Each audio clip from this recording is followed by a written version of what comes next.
Under all circumstances, disarmament efforts within the framework of the United Nations must be continued energetically and concentrate on particularly urgent issues where it seems realistic to hope for results in the foreseeable future.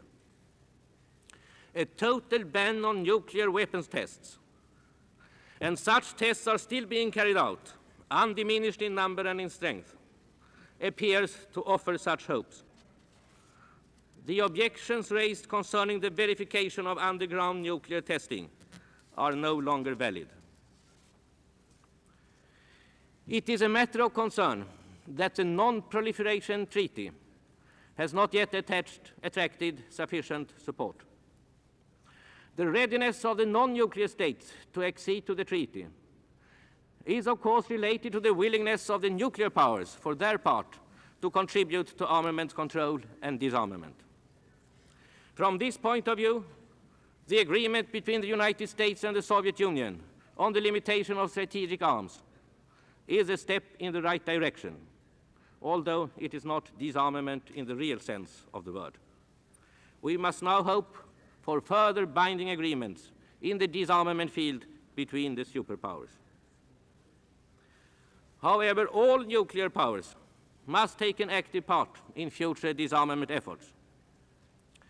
An opportunity for such participation would be offered by a World Disarmament Conference. Such a conference, in which all states should participate, could also give new impetus to continued efforts in the sphere of disarmament in general.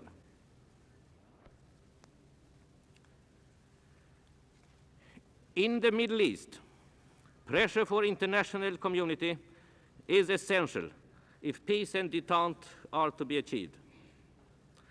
The fact that the ceasefire has, by and large, been effective for more than 2 years is, of course, gratifying.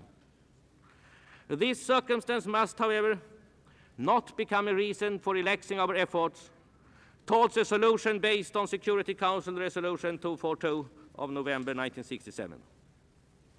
The Swedish government reiterates its support for the Secretary General and his special representative in their endeavors to achieve a just and lasting peace in the Middle East. Where there is suppression of human rights, there is also usually a tendency to resort to violence in internal conflicts. To condone violence in such conflicts could undermine the inhibitions against the use of force, also in relations between states. There may be cases where the inclination of a regime to suppress by violent means every form of opposition sparks off desperate acts of violence from those oppressed. In order to find long-term solutions to these problems, we have to identify and eliminate the underlying causes for violence. In many cases, these causes may be intolerable injustices.